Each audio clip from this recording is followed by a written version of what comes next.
Salutations, c'est l'heure du sujet du dimanche, le sujet à la cool. Tiens d'ailleurs, il faudrait que je fasse un petit studio plus tard juste pour ce type de vidéo. Un truc spécial pour les vidéos posées, je ne sais pas. Je garde ça dans un petit coin de ma tête pour 2020. Vivement que je trouve mon prochain studio, j'ai quelques petites idées sympas. J'espère que ça ne va pas trop tarder. Bon bref, parlons d'un sujet dont j'ai déjà parlé à plusieurs reprises sur la chaîne, enfin de manière un petit peu découpée, hein. Et là j'avais vraiment envie d'en parler, je trouve que c'est de circonstance. Je m'en suis vraiment rendu compte en testant les smartphones cette année.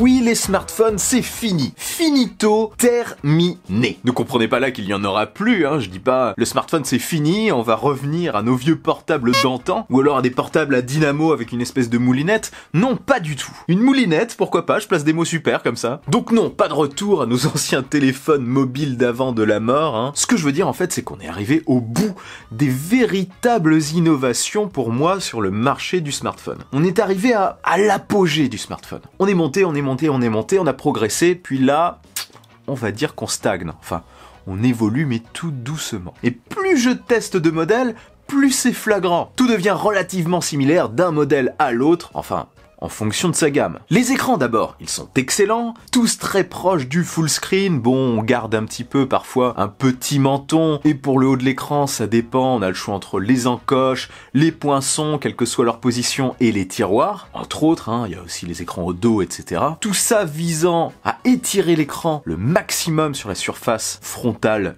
du smartphone. Donc la prochaine étape logique, eh bien, ce sont les capteurs sous l'écran ou alors dans une très fine bande au-dessus de l'écran, en miniaturisant tout ça. Alors pas de réelle évolution, des petits gains quoi. Côté autonomie, c'est largement suffisant, sur la plupart des modèles en tout cas. Bon, certains non c'est sûr, mais ça devient courant, de plus en plus courant. Tenir 1 jour et demi à 2 jours, ce n'est plus vraiment rare. La charge rapide se démocratise de plus en plus sur toutes les gammes, ce n'est désormais plus quelque chose d'incroyable. Peut-être que la révolution restante, c'est la charge sans fil, à distance et surtout rapide, mais en dehors de ça, qu'est-ce qu'il reste? Côté design, ça se généralise de plus en plus, il y a certains modèles qu'on commence à avoir du mal à différencier de face, voire de dos. Pour quelqu'un qui n'est pas vraiment un passionné de tech, à mon avis, ça doit être fréquent de mélanger les différents modèles. Et sinon, la puissance est en général largement suffisante, et ce encore une fois sur toutes les gammes. Ça dépend des besoins de chacun. Mais on commence à pouvoir jouer à des jeux assez puissants sur à peu près tous les smartphones de nouvelle génération, et ce, même pour l'entrée de gamme. Il suffit de baisser un peu la configuration. Enfin, bien sûr, je généralise un petit peu, ça dépend des modèles, mais ça devient aussi de plus en plus courant. Et pour la photo et la vidéo, on a désormais les objectifs classiques. On peut faire des photos de portrait,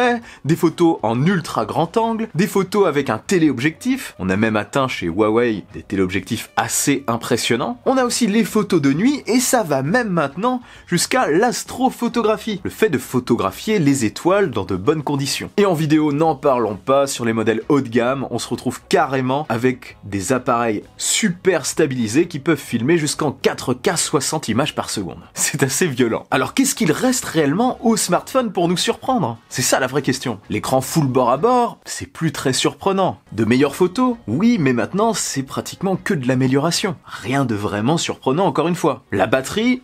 Pareil, une amélioration. La puissance? Comme tous les ans, une amélioration. Et la sécurité, reconnaissance faciale ou lecteur d'empreintes sous l'écran, de l'amélioration. Même à 250 € maintenant, t'arrives à avoir quelque chose d'intéressant. Exemple, le Honor 9X, qui vient tout juste de sortir et que je vais prochainement pouvoir tester, enfin prendre en main sur la chaîne. Il a un très grand écran, 3 caméras au dos, etc. À ce prix-là, ça devient incroyable. Mais tellement courant aussi. Donc, on est au bout. On est au bout du monde.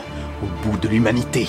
La fin est proche, mes amis, préparez-vous. Non, je me calme. Non, on est au bout du cheminement de l'évolution des smartphones. Du coup, c'est un petit peu la foire maintenant. Attention, attention, venez voir mon nouveau smartphone, il a un écran au dos, c'est incroyable. Et ne ratez surtout pas le smartphone qui a un écran qui fait tout le tour de l'appareil. Pourquoi faire au fond? C'est juste une démonstration technologique. Oui, c'est surprenant, mais à quoi ça sert? Et les modèles qui se plient et qui se déplient d'ailleurs. C'est pas vraiment des smartphones, ce sont des hybrides. C'est d'ailleurs plus, quand on pense au Galaxy Fold par exemple, une petite tablette transportable qu'un véritable smartphone. Après, pour les smartphones pliables, eh bien ça dépend des formats. Vous avez un petit peu deux écoles en ce moment. Soit le smartphone qui peut se déplier pour offrir un écran plus grand, soit on va dire la petite tablette qui se plie. Après, Samsung a parlé récemment d'un smartphone qui se pliait sur lui-même pour être plus compact. Ça a testé, je sais pas trop ce que ça peut valoir. Est-ce réellement utile? Faut voir. Enfin bref, j'en parlerai plus tard de tout ça, parce que c'est un sujet qui m'intéresse beaucoup. Je suis d'ailleurs en train d'essayer d'avoir le Galaxy Fold, c'est pas gagné, mais je fais de mon mieux et ça pourrait permettre de vous présenter un petit peu tout ça. Le truc que j'aime le plus faire en vidéo, c'est pas spécialement le test, c'est plutôt un retour d'expérience utilisateur. Et avec le Fold, ça peut être très intéressant. Donc, pour moi, nous voilà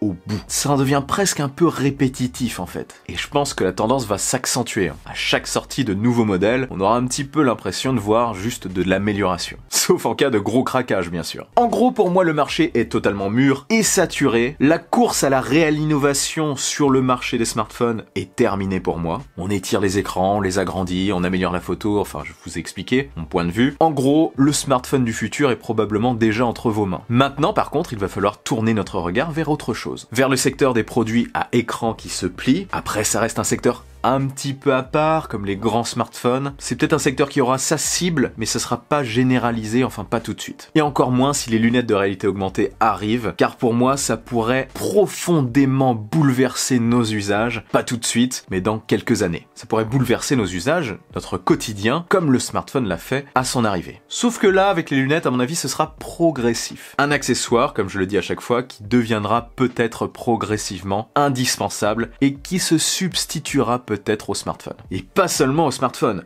à tous les écrans en général. Enfin la majorité. Ça aussi c'est un sujet que j'aborderai plus en détail dans une autre vidéo. Là c'était vraiment pour parler un petit peu de ce que je pense de l'évolution future du smartphone. Enfin vous partagez mon sentiment. Et de votre côté, pensez-vous que le smartphone c'est terminé? Enfin d'un point de vue innovation majeure, majeure c'est important. Dites-moi ça en commentaire. Et si cette vidéo vous a plu et que vous voulez m'aider, partagez-la sans oublier le bon pouce en l'air qui claque. Pour ne rien louper, abonnez-vous à ma chaîne et activez la petite cloche des notifications. N'oubliez pas non plus de me suivre sur les réseaux sociaux, sur Twitter et sur Instagram. On se retrouve très vite pour une nouvelle vidéo. Vive la technologie, vive le futur. Allez, salut!